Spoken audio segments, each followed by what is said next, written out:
ಬಿಕ್ಲು ಶಿವ ಕೇಸ್ನಲ್ಲಿ ಅರೆಸ್ಟ್ ಆಗ್ತಾರಾ ಭೈರತಿ ಬಸವರಾಜ್ ಅನ್ನೋ ಪ್ರಶ್ನೆಯಾಗಿ ಉಳ್ಕೊಂಡಿದೆ. ನಿನ್ನೆಯ ಭೈರತಿಗೆ ನೋಟಿಸ್ ಕೊಟ್ಟಿದ್ದಾರೆ ಪೊಲೀಸರು. ಹೈಕೋರ್ಟ್ ಮೊರೆ ಹೋಗಿದ್ದಾರೆ. ಇದೀಗ ಮಾಜಿ ಮಂತ್ರಿ ಭೈರತಿ ಬಸವರಾಜ್ ಪೊಲೀಸರ ನೋಟಿಸ್ನ ಪ್ರಶ್ನೆ ಮಾಡಿ ಹೈಕೋರ್ಟ್ ಮೊರೆ ಹೋಗಿದ್ದಾರೆ. ಮಾಜಿ ಸಚಿವ ಭೈರತಿ ಬಸವರಾಜ್ ಇವತ್ತು ಮಧ್ಯಾಹ್ನ 2:30ಕ್ಕೆ ಅರ್ಜಿ ವಿಚಾರಣೆಯನ್ನ ಪೀಠ ನಡೆಸುತ್ತೆ. ಭೈರತಿ ಬಸವರಾಜ್ ಪರ ಸಂದೇಶ್ ಚೌಟ ವಾದವನ್ನ ಮಂಡಿಸ್ತಾರೆ.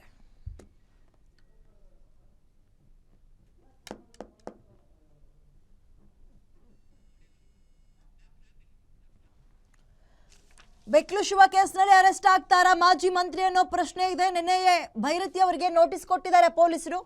ಪೊಲೀಸರ ನೋಟಿಸ್ನ ಪ್ರಶ್ನಿಸಿ rowdy sheeter Biklu Shiva alias Shivaprakash ಕೊಲೆ ಪ್ರಕರಣಕ್ಕೆ ಸಂಬಂಧಪಟ್ಟಂತೆ ಭೈರತಿ ಬಸವರಾಜ್ ಇದೀಗ ಹೈಕೋರ್ಟ್ಗೆ ಅರ್ಜಿ ಹಾಕಿದ್ದಾರೆ. ಇವತ್ತು ಮಧ್ಯಾಹ್ನಕ್ಕೆ 2:30ಕ್ಕೆ ಅರ್ಜಿ ವಿಚಾರಣೆಗೆ ಬರುತ್ತೆ. ತುರ್ತು ವಿಚಾರಣೆ ನಡೆಸೋಕೆ ಮನವಿಯನ್ನ ಮಾಡಿದ್ದಾರೆ ಭೈರತಿ ಬಸವರಾಜ್ ಪರ ವಕೀಲರು ಸಂದೇಶ್ ಚೌಟ.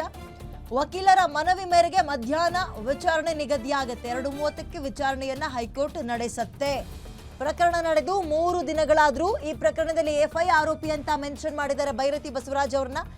ಇಂಡೈರೆಕ್ಟ್ಲಿ ಇವರು ಪ್ರವೋಕ್ ಮಾಡಿದ್ದಾರೆ. ಇದರಲ್ಲಿ ಇವರ ನಂಟಿದೆ ಅನ್ನೋ ಹಿನ್ನೆಲೆಯಲ್ಲಿ ಈ ಪ್ರಕರಣದಲ್ಲಿ ಅವರ ಹೆಸರು ಕೇಳಿ ಬಂದಿತ್ತು. ಬಟ್ ಇನ್ನೂ ಕೂಡ ಪೊಲೀಸರು ಅವ್ರನ್ನ ವಶಕ್ಕೆ ಪಡೆದುಕೊಂಡಿರಲಿಲ್ಲ. ಇದೆಲ್ಲವೂ ಪ್ರಶ್ನೆ ಮಾಡ್ತಾ ಇರೋದ್ರ ನಡುವೆ ತುರ್ತು ವಿಚಾರಣೆ ನಡೆಸೋಕೆ ಭೈರತಿ ಬಸವರಾಜ್ ಪರ ವಕೀಲ ಸಂದೇಶ್ ಚೌಟ ಅವರು ಮನವಿಯನ್ನ ಸಲ್ಲಿಸಿದ್ದಾರೆ. ಅರ್ಜಿ ಇವತ್ತು 2:30ಕ್ಕೆ ವಿಚಾರಣೆಗೆ ಬರ್ತಾ ಇದೆ ಹೈಕೋರ್ಟ್ನಲ್ಲಿ. ಬೇಲ್ ಸಿಗತ್ತಾ ಅಥವಾ ಹೇಗೆ ಏನು ಎತ್ತ ಅನ್ನುವಂಥದ್ದು ಪ್ರಶ್ನೆಯಾಗಿ ಉಳ್ಕೊಂಡಿದೆ. ಈ ಬಿಕ್ಲು ಶಿವ ಈ ಒಂದು ಭೂಮಿಗೆ ಸಂಬಂಧಪಟ್ಟಂತೆ ವ್ಯವಹಾರಕ್ಕೆ ಸಂಬಂಧಪಟ್ಟಂತೆ ಏನೋ ಗಲಾಟೆಯಾಗಿ ಅದು ಕೊಲೆಗೆ ಹೋಗಿ ನಿಂತ್ಕೊಳ್ತು. ಕೊಲೆ ಆಗಿದ್ದಾರೆ. ಅದಾದ್ಮೇಲೆ ಅವ್ರ ಮನೆಯವರು ಬಂದು ಪೊಲೀಸ್ ಸ್ಟೇಷನ್ನಲ್ಲಿ ಕೆಲವೊಂದು ಸ್ಟೇಟ್ಮೆಂಟ್ ಕೊಟ್ಟಿದ್ದಾರೆ. ಅದ್ರ ಬೆನ್ನಲ್ಲೇ A1, A2, A3, A4, A5 ಅಂತ ಆರೋಪಿಗಳ ಹೆಸರನ್ನ ಕೂಡ ಮೆನ್ಷನ್ ಮಾಡಿದ್ದಾರೆ ಪೊಲೀಸರು. ಎಫ್ಐ ಆರೋಪಿ ಯಾರು ಅಂತ ಕೇಳಿದ್ರೆ ಮಾಜಿ ಸಚಿವ ಭೈರತಿ ಬಸವರಾಜ್ ಅವರ ಹೆಸರು ಕೇಳಿ ಬಂದಿತ್ತು. ನಿನ್ನೆ ತಾನೇ ಅವರ ಮನೆಗೆ ಹೋಗಿ ಭೈರತಿಯಲ್ಲಿರುವಂತಹ ನಿವಾಸಕ್ಕೆ ಹೋಗಿ ನೋಟಿಸನ್ನ ಇಶ್ಯೂ ಮಾಡಿ ಬಂದಿದ್ದಾರೆ. ಬಟ್ ಇನ್ನೂ ಕೂಡ ವಶಕ್ಕೆ ಪಡೆದಿಲ್ಲ, ಅರೆಸ್ಟ್ ಆಗಿಲ್ಲ. ಅದು ಯಾವಾಗ ಅನ್ನುವಂತಹ ಪ್ರಶ್ನೆ ಇತ್ತು. ಅದರ ನಡುವೆಯೇ ಇದೀಗ ಬೇಲ್ ಅರ್ಜಿ ನಡೆಸೋದಕ್ಕೆ ಒಂದು ಅರ್ಜಿ ಹಾಕಿದ್ರು, ಬೇಲನ್ನು ತಗೊಳ್ಳೋದಕ್ಕೆ. ಅರ್ಜಿ ವಿಚಾರಣೆ ಇವತ್ತು ಬರ್ತಾ ಇದೆ. ಯಾಕೆ ಇವರ ಹೆಸರು ಕೇಳಿ ಬಂದಿತ್ತು?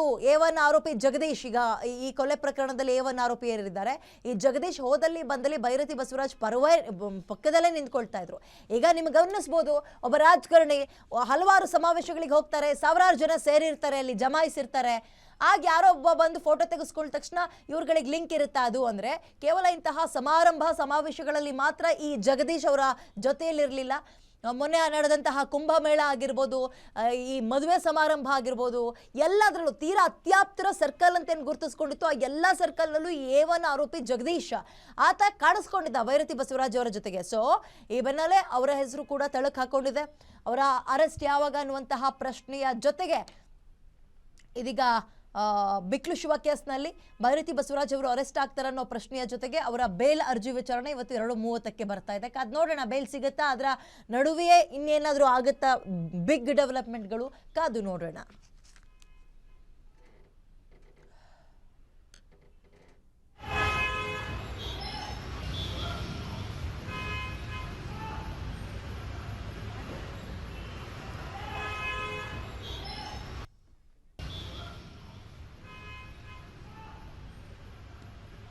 ಓಕೆ, ಭೂ ವ್ಯವಹಾರಕ್ಕೆ ಸಂಬಂಧಪಟ್ಟಂತೆ ಗಲಾಟೆ, ಕೊಲೆಯಲ್ಲಿ ಅಂತ್ಯ ಆಗಿದೆ. ಈ ಪ್ರಕರಣದಲ್ಲಿ A1 ಆರೋಪಿ ಜಗದೀಶ್, ಮಗದೊಂದು ಕಡೆ A5 ಆರೋಪಿಯಾಗಿ ಭೈರತಿ ಬಸವರಾಜ್ ಅವರ ಹೆಸರನ್ನ ಮೆನ್ಷನ್ ಮಾಡಲಾಗಿದೆ. ಪ್ರಶ್ನೆ ಇರುವಂಥದ್ದು A1, A2, A3, A4 ಈ ಎಲ್ಲ ಆರೋಪಿಗಳನ್ನು ಅರೆಸ್ಟ್ ಮಾಡಿದ್ದೀರಿ. ಭೈರತಿ ಬಸವರಾಜ್ ಮಾಜಿ ಸಚಿವರು, ಸದ್ಯದ ಹಾಲಿ ಶಾಸಕರು, ಇವರನ್ನ ಯಾಕೆ ವಶಕ್ಕೆ ಪಡೆದುಕೊಂಡಿಲ್ಲ ಅನ್ನುವಂತಹ ಪ್ರಶ್ನೆಯ ನಡುವೆ ಇವತ್ತು ಒಂದು ಬೇಲ್ ಅರ್ಜಿ ಇದೆ. ಅಂದರೆ ಅದು ಅವರಿಗೆ ಬೇಲ್ ಸಿಗಬೇಕು ಅನ್ನೋ ಕಾರಣಕ್ಕೆ ಸಂಬಂಧಪಟ್ಟಂತೆ ತುರ್ತು ವಿಚಾರಣೆ ನಡೆಸಿ ನೀವು ಅಂತ ಮನವಿ ಮಾಡ್ಕೊಂಡಿದ್ದಾರೆ ಭೈರತಿ ಬಸವರಾಜ್ ಪರ ವಕೀಲರು ಸಂದೇಶ್ ಚೌಟ. ಅದು ಇವತ್ತು 2:30ವರೆಗೆ ವಿಚಾರಣೆಗೆ ಬರ್ತಾ ಇದೆ ಹೈಕೋರ್ಟ್ನಲ್ಲಿ. ಇದರ ಜೊತೆಗೆ ಅವರ ತುಂಬ ಕ್ಲೋಸ್ ಸರ್ಕಲ್ನಲ್ಲಿ ಈ A1 ಆರೋಪಿ ಜಗದೀಶ್ ಗುರುತಿಸ್ಕೊಂಡಿದ್ರು. ಆ್ಯಂಡ್ ಈ ಒಂದು ಕೊಲೆಗೆ ಕುಮ್ಮಕ್ಕು ಕೊಟ್ಟಿರಬಹುದು ಇಂಡೈರೆಕ್ಟ್ಲಿ, ಅಥವಾ ಅದೇನಾಗುತ್ತಾ ಮಾಡ್ರೋ ನಿಮ್ಮ ಜೊತೆ ನಾನು ಇರ್ತೀನಿ ಅನ್ನೋ ರೀತಿಯಲ್ಲಿ ಪ್ರವೋಕ್ ಮಾಡಿರ್ಬೋದು. ಹೀಗೆ ಈಗಿರಬಹುದು ಹಾಗಿರ್ಬೋದು ಅನ್ನುವಂತಹ ಅನುಮಾನಗಳ ಜೊತೆಗೆ A5 ಆರೋಪಿಯನ್ನಾಗಿ ಈ ಭೈರತಿ ಬಸವರಾಜ್ ಅವರ ಹೆಸರು ಕೂಡ ಇದೆ. ಬಟ್ ಆ ಫ್ಯಾಮಿಲಿ ಸ್ಟೇಟ್ಮೆಂಟ್, ಈ ಬಿಕ್ಲು ಶಿವ ಅವರ ಫ್ಯಾಮಿಲಿ ಸ್ಟೇಟ್ಮೆಂಟ್ ಗಂಟೆಗೊಂದ್ಸಲ ಚೇಂಜ್ ಆಗ್ತಾ ಇದೆ. ಇದು ಪೊಲೀಸರಿಗೆ ಸ್ವಲ್ಪ ಒಂದು ರೀತಿ ಗಡಿಬಿಡಿ ಮಾಡ್ತಾ ಇದೆ, ಗಲಿಬಿಲಿ ಮಾಡ್ತಾ ಇದೆ. ಹೇಗೆ ಏನು ಎತ್ತ ಅಂತ ಗಂಟೆಗೊಂದು ಸ್ಟೇಟ್ಮೆಂಟನ್ನು ಈ ಬಿಕ್ಲು ಶಿವ ಫ್ಯಾಮಿಲಿಯವರು, ಅವರ ತಾಯಿ ಎಕ್ಸ್ಪೆಷಲಿ ಕೊಡ್ತಾ ಇದ್ದಾರೆ. ಹೀಗಿರುವಾಗ ಬೆಳಗ್ಗೆಯೂ ಕೂಡ ನಾವು ಅದ್ರ ಬಗ್ಗೆ ಚರ್ಚೆ ಮಾಡಿದ್ವಿ. ಜನಪ್ರತಿನಿಧಿ, ಲಕ್ಷಾಂತರ ಜನರು ಆಯ್ಕೆ ಮಾಡಿರುವಂತಹ ಒಬ್ಬ ಪ್ರತಿನಿಧಿಯನ್ನು ಏಕಾಏಕಿ ಹೀಗೆ ಅರೆಸ್ಟ್ ಮಾಡಬಹುದಾ? ಒಂದು. ಮತ್ತೊಂದು ಕಡೆ ಹಾಗಾದರೆ ಜನಸಾಮಾನ್ಯರಿಗೊಂದು ಒಂದು ಕಾನೂನು, ಜನಪ್ರತಿನಿಧಿಗಳಿಗೆ ಒಂದು ಕಾನೂನು ಅನ್ನುವಂತಹ ಪ್ರಶ್ನೆಯೂ ಕೂಡ ಬರುತ್ತೆ. ಇದರ ನಡುವೆ ಕಾನೂನು ಸುವ್ಯವಸ್ಥೆ ಯಾಕೆ ಹೀಗಾಗ್ತಾ ಇದೆ? ನೋಟಿಸ್ ಕೊಟ್ಟು ಈ ಎಫ್ಐ ಆರೋಪಿ ಅಂತ ಮೆನ್ಷನ್ ಮಾಡಿ 3 ದಿನ ಆದರೂ ಕೂಡ ಭೈರತಿ ಬಸವರಾಜ್ ಅವ್ರನ್ನ ಯಾಕೆ ವಶಕ್ಕೆ ಪಡೆದುಕೊಂಡಿಲ್ಲ? ಆ್ಯಂಡ್ ಅವರು ಕೂಡ ಗಂಟೆಗೊಂದೊಂದು ಸ್ಟೇಟ್ಮೆಂಟನ್ನು ಕೊಡ್ತಾ ಇದ್ದಾರೆ ಭೈರತಿ ಬಸವರಾಜ್ ಅವರು. ಆರಂಭದಲ್ಲಿ ಕೊಲೆ ಆದವನು, ಕೊಲೆ ಮಾಡಿರುವಂತಹ ಆರೋಪ ಹೊತ್ತಿರೋರು ನನಗೆ ಯಾರು ಗೊತ್ತೇ ಇಲ್ಲ ಅಂತ ಹೇಳಿದರು. ಯಾವಾಗ ಅವರ ಜೊತೆ A1 ಆರೋಪಿ ಜಗದೀಶ್ ಅವರೆಲ್ಲ ನಿಂತ್ಕೊಂಡು ತೀರಾ ಕ್ಲೋಸ್ ಸರ್ಕಲ್ನಲ್ಲಿ ಗುರುತಿಸಿಕೊಂಡಿರುವಂತಹ ಫೋಟೋಗಳು ವೈರಲ್ ಆಯಿತು, ಆಗಿನಿಂದ ಭೈರತಿ ಬಸವರಾಜ್ ಅವರು ಕಾಣಿಸ್ತಾನೆ ಇಲ್ಲ, ನಾಪತ್ತೆ. ಇದ್ರ ಬಗ್ಗೆ ಸ್ಟೇಟ್ಮೆಂಟ್ ಕೂಡ ಕೊಡ್ತಾ ಇಲ್ಲ. ಇದರ ನಡುವೆ ಸದ್ಯಕ್ಕೇನಪ್ಪ ಡೆವಲಪ್ಮೆಂಟ್ ಆಗಿದೆ ಈ ಪ್ರಕರಣದಲ್ಲಿ ಅಂತ ಹೇಳಿದ್ರೆ, ದಯವಿಟ್ಟು ತುರ್ತು ವಿಚಾರಣೆಯನ್ನು ನಡೆಸ್ಕೊಳ್ಬೇಕು ನೀವು ಅಂತ ಭೈರತಿ ಬಸವರಾಜ್ ಪರ ವಕೀಲರು ಸಂದೇಶ್ ಚೌಟ ಮನವಿಯನ್ನ ಮಾಡಿದ್ದಾರೆ. ಆ ಒಂದು ವಿಚಾರಣೆಯ ಅರ್ಜಿ ಇವತ್ತು 2:30ಕ್ಕೆ ಮಧ್ಯಾಹ್ನ ಹೈಕೋರ್ಟ್ನಲ್ಲಿ ಆಗ್ತಾ ಇದೆ. ಬೇಲ್ ಸಿಗತ್ತಾ ಅಥವಾ ಅದರ ನಡುವೆ ಇನ್ನೂ 1-1.5 ಗಂಟೆ ಏನು ಬೇಕಾದರೂ ಆಗ್ಬೋದು, ಏನಾದರೂ ದೊಡ್ಡ ಡೆವಲಪ್ಮೆಂಟ್ಗಳು ನಡೀಬಹುದಾ ಅನ್ನುವಂಥದ್ದು ಸದ್ಯಕ್ಕೆ ಕಾಡ್ತಾ ಇರೋ ಪ್ರಶ್ನೆ. ಸ್ವಲ್ಪ ಗಾಬರಿ ಆದಂಗೆ ಕಾಣಿಸ್ತಾ ಇದೆ. ಭೈರತಿ ಬಸವರಾಜ್ ಅವರು ದ್ವಂದ್ವದಲ್ಲಿ ಸಿಗಾಕೊಂಡಂಗೆ ಕಾಣಿಸ್ತಾ ಇದೆ. ಕಾದ್ ನೋಡೋಣ ಏನೇನಾಗುತ್ತೆ ಅಂತ.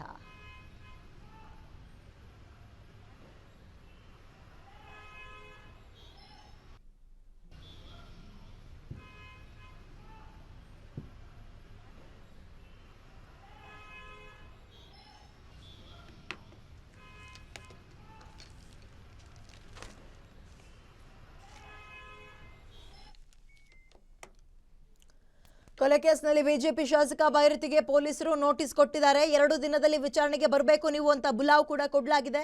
ಕೆಆರ್ಪುರದ ಶಾಸಕನಿಗೆ ಈಗ ಬಂಧನದ ಭೀತಿಯ ಜೊತೆಗೆ ಅದಕ್ಕೂ ಮುಂಚೆಯೇ ಅವರು ತುರ್ತು ವಿಚಾರಣೆ ನಡೆಸಿ ಒಂದು ಬೇಲ್ ಕೊಡಬೇಕು ಅಂತ ಅವರ ಪರ ವಕೀಲರು ಸಂದೇಶ್ ಚೌಟ ಹೈಕೋರ್ಟ್ಗೆ ಮನವಿ ಕೂಡ ಮಾಡಿದ್ದಾರೆ. ಸೊ ಅದಿವತ್ತು ಚರ್ಚೆಗೆ ಬರ್ತಾ ಇದೆ ಮಧ್ಯಾಹ್ನ 2:00ವರೆಗೆ.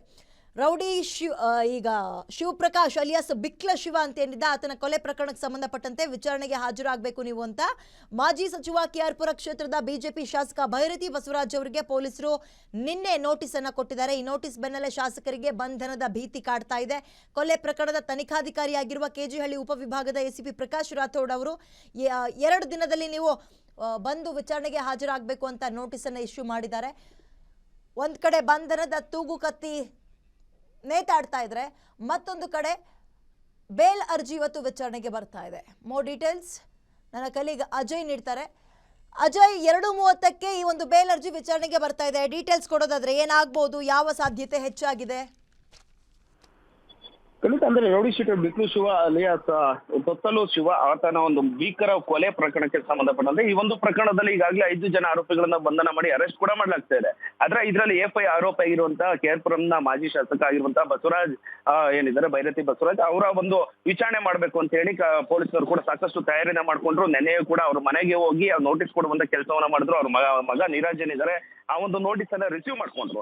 ನಂತರ 2 ದಿನದ ಒಳಗಾಗಿ ಅಂದ್ರೆ ಈ 48 ಗಂಟೆಗಳ ಒಳಗಾಗಿ ಇದೇ ಪೊಲೀಸ್ ಠಾಣೆ ಅಂದ್ರೆ ಭಾರತೀಯ ನಗರ ಪೊಲೀಸ್ ಠಾಣೆಗೆ, ಅದರಲ್ಲೂ ಕೂಡ ಕೆಜಿಹಳ್ಳಿ ಸಬ್ ಡಿವಿಷನ್ ಎಸಿಪಿ ಆಗಿರುವಂತಹ ಪ್ರಕಾಶ್ ರಾಥೋಡ್ ಏನಿದ್ದಾರೆ ಐಒ ತನಿಖಾಧಿಕಾರಿ ಅವರ ಮುಂದೆ ಬರಬೇಕು, ನಿಮ್ಮ ಹೇಳಿಕೆನ ದಾಖಲಿಸಬೇಕು ಅಂತ ಹೇಳಿ ನೋಟಿಸ್ ಅನ್ನು ಕೂಡ ಕೊಡಲಾಗಿದೆ. ಇದೇ ಒಂದು ನೋಟಿಸ್ ಅನ್ನ ಪ್ರಶ್ನೆಯನ್ನ ಮಾಡಿ ಹೈಕೋರ್ಟ್ಗೆ ಇವತ್ತು ಅರ್ಜಿಯನ್ನ ಸಲ್ಲಿಸಿದ್ರು. ಅವರ ಪರ ವಾದವನ್ನ ಮಾಡೋದಕ್ಕೆ ಸಂದೇಶ್ ಚೌಟ ಕೂಡ ತಯಾರಿಯನ್ನ ಮಾಡ್ಕೊಂಡಿದ್ರೆ. ಹೀಗಾಗಿ ತುರ್ತು ಈ ಒಂದು ಅರ್ಜಿಯನ್ನ ಗಂಭೀರವಾಗಿ ಪರಿಗಣಿಸಬೇಕು ಅಂತ ಹೇಳಿ ಸಾಕಷ್ಟು ಒಂದು ಮನವಿಯನ್ನ ಮಾಡಿದ್ರು ಬಸವರಾಜ್ ಪರ ವಕೀಲರು. ಹೀಗಾಗಿ ಇವತ್ತು ಮಧ್ಯಾಹ್ನ 2:30ಕ್ಕೆ ಒಂದು ಹೈಕೋರ್ಟ್ ನಲ್ಲಿ ಅರ್ಜಿ ಒಂದು ವಿಚಾರಣೆ ಕೂಡ ನಡೆಯುತ್ತೆ. ಅಲ್ಲಿ ಸಾಕಷ್ಟು ಒಂದ್ ಕಡೆ ಪೊಲೀಸರ ಪರ ವಕೀಲರು ಕೂಡ ತಯಾರಿಯನ್ನ ಮಾಡ್ಕೊಂಡಿದ್ದಾರೆ.